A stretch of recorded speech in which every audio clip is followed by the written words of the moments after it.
Hello again, and welcome to our continuing study of our Baptist heritage.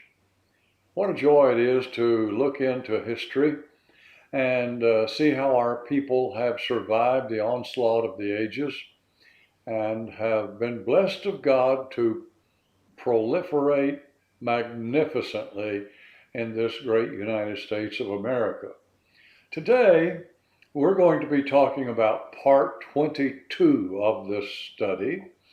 And again, I remind you that probably where you found this video in fishministry.net, you will also find the printed outlines that you may print off and have in front of you as we go through this. Perhaps it will be an aid to your understanding and retention of some of the things that we discuss here.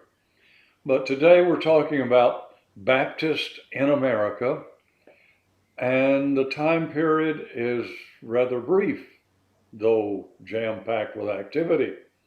We're looking at 1800 to 1850. So this 50-year period of American history is so filled with activity as to virtually defy discussion in a brief period of time. So much was going on.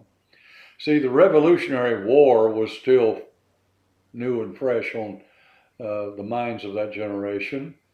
And of course, the great victory brought liberty for Baptists. But religiously, the period of time had an adverse effect on the general population as well. There were tremendous infidelic influences. See, during the Revolutionary War, much of the help that the United States got was from France, and France was just riddled with atheism, and so a lot of that was promoted in this country as a result of the discouragement of war and the position of the French people who were here to help. But the kind of help that they brought was not very good religiously, to say the least. Well, then, of course, early into this period is the War of 1812. And that again fostered that kind of environment. Cruel wars with the Indians and infidelic clubs sprang up, and there were amazing numbers of them, and Bibles were not all that plentiful either. So it was in that kind of a setting that the great revivals, what history refers to as the great revivals of the 1800s, broke out. The churches in this country rose to the challenge of the evil encroachment of the times. Preachers used virtually every conceivable opportunity to expound the word, and people turned to Christ in great numbers as this movement picked up momentum. Even Presbyterian and Methodist ministers joined the Baptist queue in holding brush arbor meetings all across America. And, well, the bottom line is Baptists especially grew mightily and rapidly, but yet it's still true for the first few years of the 19th century. Baptist churches were unrecognized beyond local associations, as was their nature and had been their nature from their beginning. So for 1800 years, since Jesus initiated the first church in his ministry, some things began to happen that would be different. And that's not necessarily a good thing, no. But anyway, that's what I want to talk about. The first division in Baptist in America is during this period of time. What was it? The institution of conventionism. Mm-hmm. Well, what are you talking about, preacher? What is a convention? Well, today we will be mainly concerned with the first convention, which was actually called the General Convention, but was also dubbed Triennial Convention because its church messengers met once every 3 years. But the fact that it was an existing entity is kind of like the Southern Baptist Convention, an existing entity. What kind of entity is it? It is a not-for-profit corporation. And the first convention, the General Convention, was incorporated in Philadelphia, Pennsylvania, and had its first great meeting in 1814. And at the initial meeting, there were 33 members present from 11 states. That's the report, at least. And that might have been 33 churches, or it may have been some churches and some religious societies because they admitted to members religious societies that were not churches. So anyway,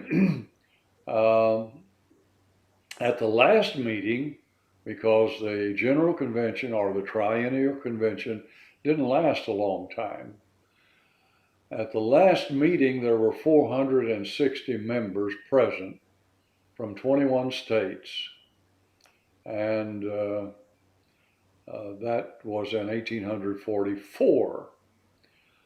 Well, the reasoning behind the forming of the first convention was to promote foreign missionary funds. Baptists were just here in America. There were a lot of churches. There were local associations of churches within the general regions in which these churches were located.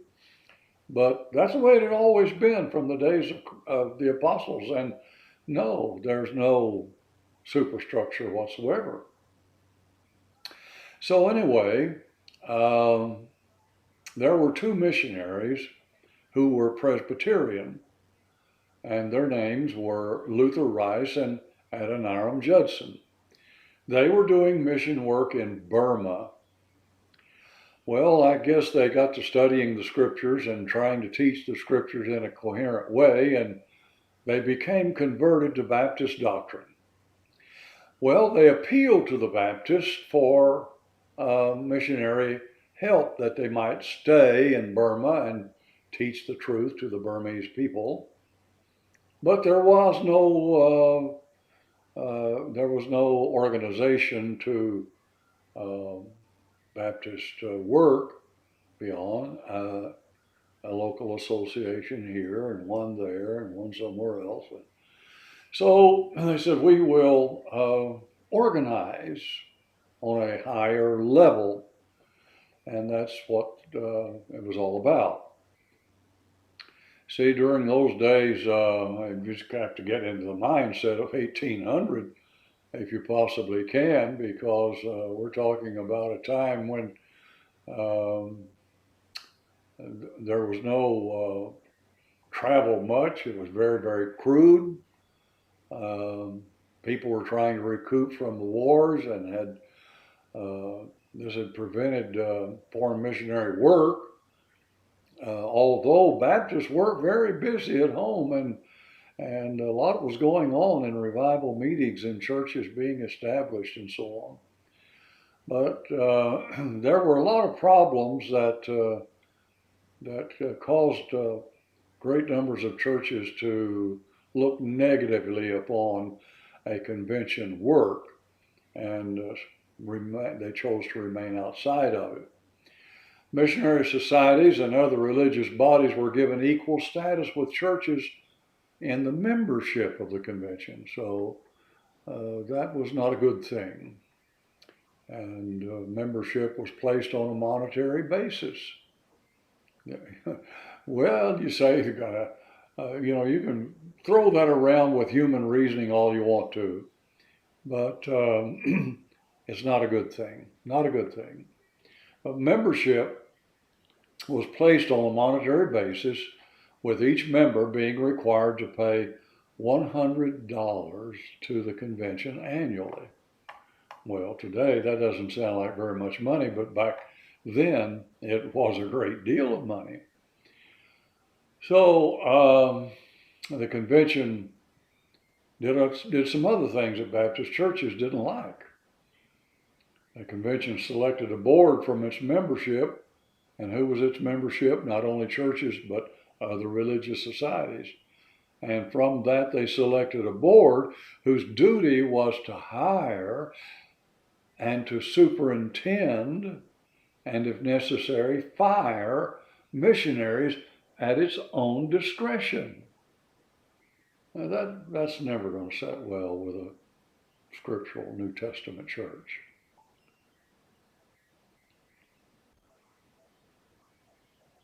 But that's the way it went. And the convention charter was set forth as a plan to do what? Why was it brought into existence as a nonprofit corporation to start with? Its purpose was to elicit, combine, and direct the energies of the whole denomination. So it was an instrument to exercise lordship over local, independent, New Testament churches, to tell them how their money should be used, to extract from them their energies in that way, and to direct who would be missionaries where. No, that's not going to sit well with any Baptist church. Well, there's a lot of people in those convention systems that call themselves Baptist, but the membership of those churches is concerned with what's going on at home and not paying attention, as they should be, to what is going on with their energies that are being elicited and combined and directed to do things they would not do at home. Well, anyway, there were a number of things that created real hardships and problems for that first convention movement. And its last meeting, as I indicated, was in 1844. What was going on in 1844? Well, the United States was preparing for civil war. A lot of people say, well, I know what that was about. That was about slavery. No, it wasn't. At least that was not the main issue. The main issue was the grossly unfair taxation of cotton, which was the lifeblood of the South. And not unlike what the colonies was experiencing from Great Britain, taxation without representation. And that led to the Boston Tea Party, and the war was on. So history repeated itself somewhat in this country by that means. Yes, slavery was an issue. I don't deny it. History doesn't deny it. And sometimes that issue was sharp, but it did not rise to the level of war alone. No, it did not. So these issues, both of slavery and of taxation, divided Baptists between North and South. And that's the way they split between North and South. So in 1844, the meeting again in Philadelphia ended the General Convention, or the Triennial Convention, as it adjourned sine die. Well, there was another division in the Baptist world during this period of time. And what was that? The division of Hardshellism. Well, this rose about the same time as the convention issue and was a reactionary movement, at least partially, to the convention issue. One minister named Daniel Parker was the chief advocate of the division of Hardshellism. That's the Hardshell churches like to refer to themselves as primitive Baptists. And while we would take issue with that descriptive term, yet to many Baptist churches, they simply refer to them as Hardshell. The reason being, they are grossly fixed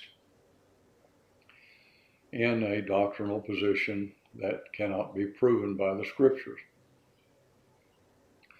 Well, anyway, what was the nature of that division? It was an anti thing. Anti just about everything.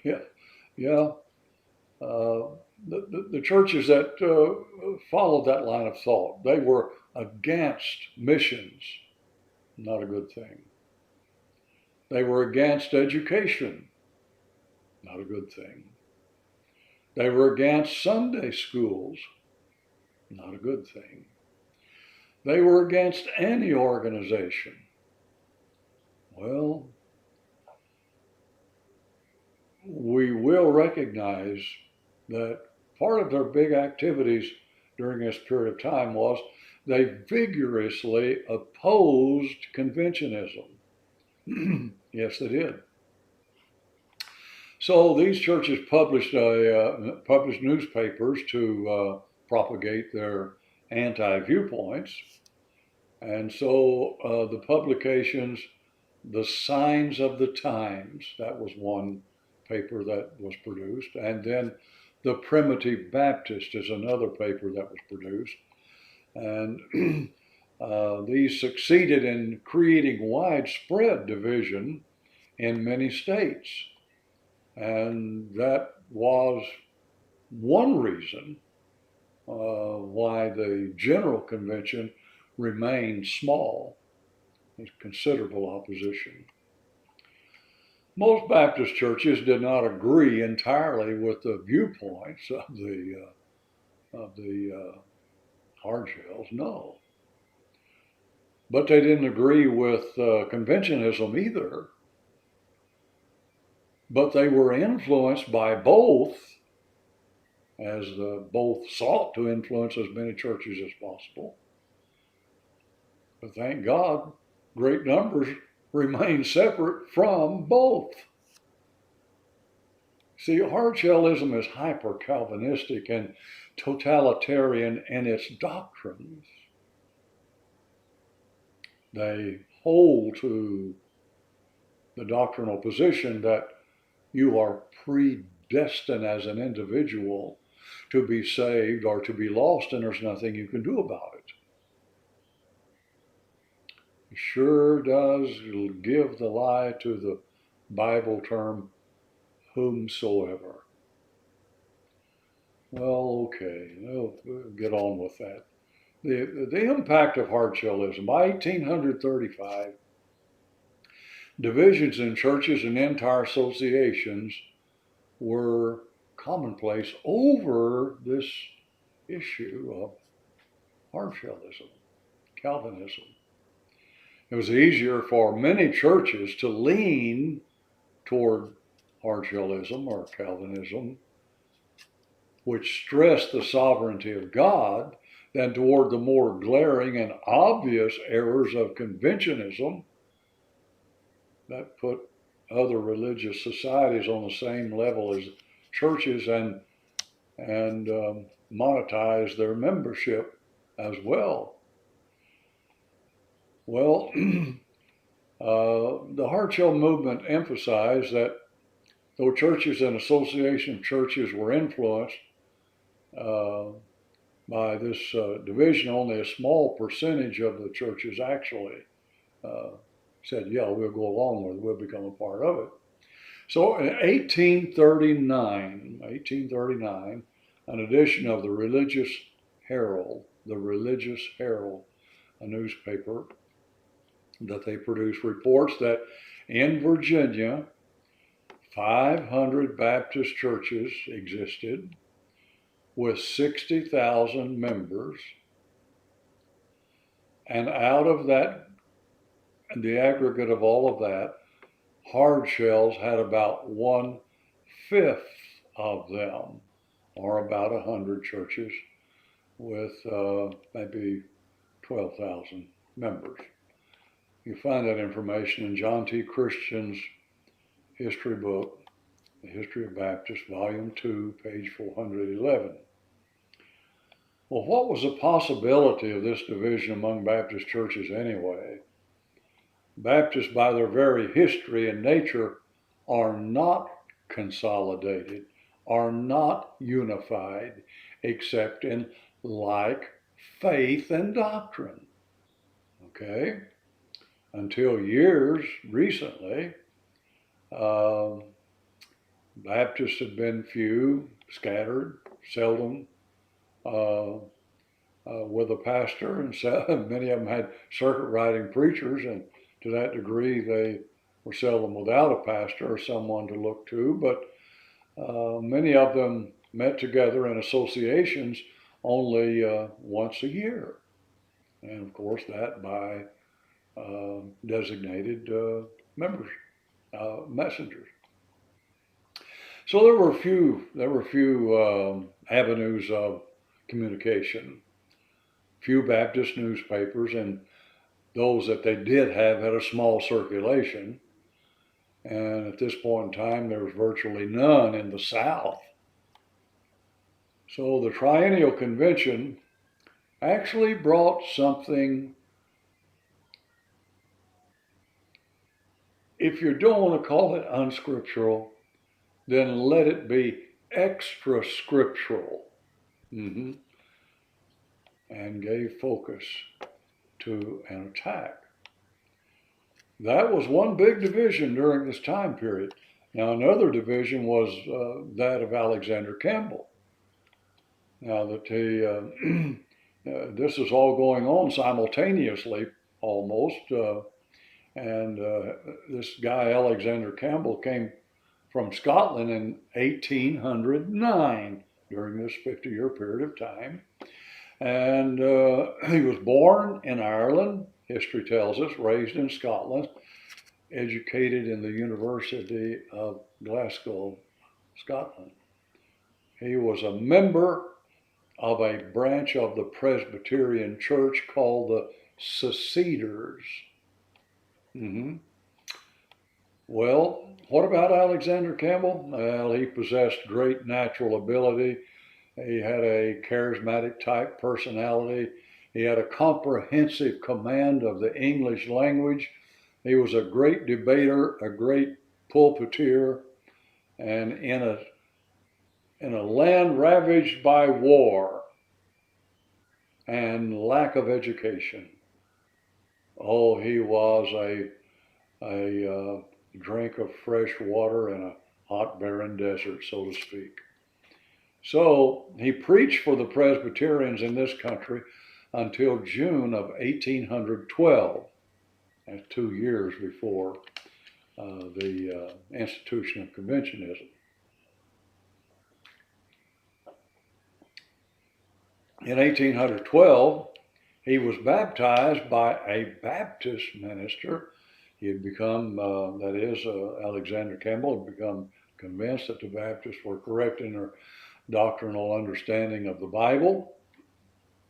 And Alexander Campbell then led his church, the Brush Warren Church, uh, in Redstone, Pennsylvania, to become Baptist. They were baptized and admitted to the Redstone Baptist Association there in Pennsylvania. Mm-hmm. Well, after that, he debated for the Baptist cause up and down the country. He published a religious newspaper called the Millennial Harbinger. And shortly after becoming a Baptist, Campbell moved to West Virginia and preached there and had great success. After 1820, he made frequent trips throughout Ohio, Indiana, Illinois, and Kentucky, preaching and debating with great success, attracting huge crowds of people who wanted to hear him speak and rejoiced in many of the things that he had to say. So, although Campbell looked with more favor on Baptist than any of the other religious persuasions, he never failed to conceal his contempt for the lack of education and the backward ways of Baptist country folks, he being a university graduate. Well, his debate with a Presbyterian minister named McCullough was and still is famous. For in that he declared that monuments of baptism and Baptist doctrine and practice can be pointed out in every century since the apostles. This debate was held in a Baptist meeting house in Washington, Kentucky, and it was viewed by thousands who came, who filled the house, who filled the grounds out around the house. It was just a phenomenal thing and was hailed unanimously as a great Baptist triumph in the field of debate. So there were literally thousands who were baptized in northern Kentucky by ministers under the influence of Campbell. Mm-hmm.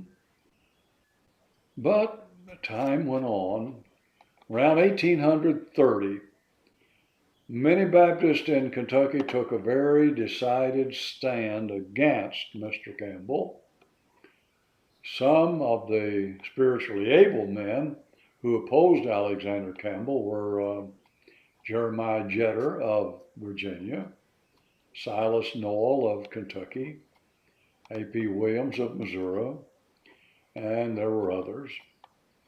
It was admitted that Campbell and other Baptists were mutually teaching great truths, but Campbell had begun to advocate spiritual salvation by baptism, ridiculing repentance and salvation before baptism. And speaking of weeping sinners, Campbell said, and I quote, "I would not give a snap of my fingers for it. If a sinner weeps when I preach, I know that in some way I have deceived him." Find that quote in John T. Christian's History of the Baptist, Volume 2, page 249. Well, in his editorials of the papers that he produced, the Christian Baptist and the Millennial Harbinger, he declared that immersion was the converting act and that immersion and regeneration are two Bible names for the same act. Well, that signaled a separation between the Baptist and his reformers, who were his reformers? Mainly a nucleus of Baptist churches that followed him into his erroneous ways. So as we kind of summarize the time period, 1800 1850, in general, the spiritual state of America around 1800 was one of great infidelic influence following the Revolutionary War and then the War of 1812 that erupted as well. Then we see the beginning of Arminianism, Free Will Baptist, by one Benjamin Randall. And that was, again, a reactionary movement to hardshellism and conventionism as Baptist churches were being pulled in different directions. All right, so today, a lot of people say, well, what kind of a Baptist are you? Are you Calvinistic or are you an Arminian Baptist? And of course, I always say, I'm neither. I'm a Baptist. You see, some say, but you got to be either Calvinistic or Arminian. No, you don't. We reject the errors of both of those religious philosophies and hold to the teachings of the New Testament. Oh, let me go on here. There were great revivals during this period of time, great revivals, and other things going on that we shall have to allude to as well. But the Baptist divisions was Hardshellism, that is the Predestinarians by Daniel Parker, jailed in 1830.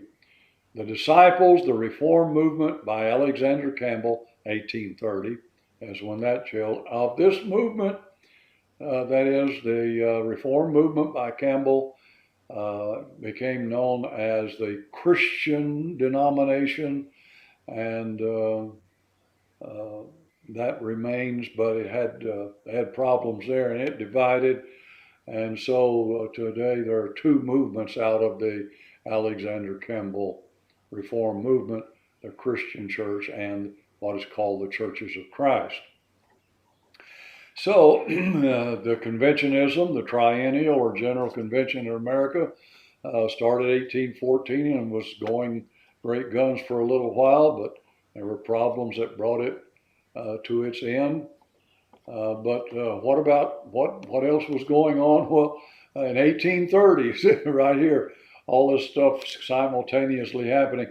Here's Mormonism by Joseph Smith, yeah, and Seventh-day Adventism by William Miller in 1843. And there were other things during this period of time. Locally here in central Arkansas, where I've spent a great deal of my ministry, the beginning of the Kentucky Baptist Church near Benton in 1822. Yeah, First Baptist Church this side of the Mississippi River. And the organization of the Spring Creek Missionary Baptist Church before Arkansas became a state in 1836. I was privileged to pastor this church some 14 years. Then there was the beginning of the Southern Baptist Convention in Augusta, Georgia in 1845. And the beginning of the Friendsway Missionary Baptist Church in Malvern, Arkansas, Hot Spring County, in 1848, a church of which I've been blessed to serve as pastor for the past 17 plus years.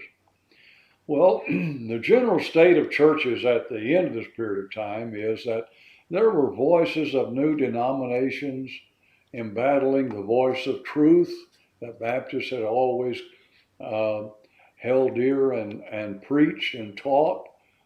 So many divisions among Baptists left them ready prey for designing organizational schemes, and particularly among the uneducated churches that fill the land.